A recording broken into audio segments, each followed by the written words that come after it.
तिथ पार्श्व कोणासन। यहाँ कुछ पार्श्व कोणासन के फायदे बताए हैं।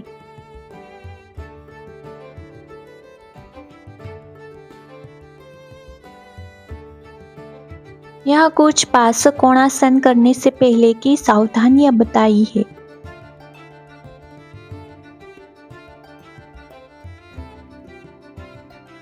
इस आसन के लिए अपने पैरों को लगभग 1.5 मीटर की दूरी पर रखकर सीधे खड़े हो जाए।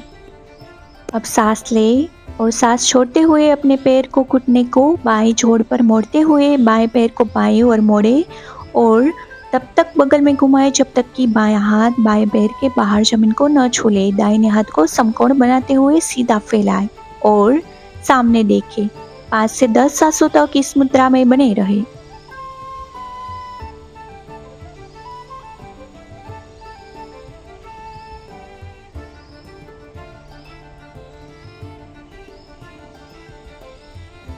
अब सीधी स्थिति में लौट आए और दूसरी तरफ दोहराइए।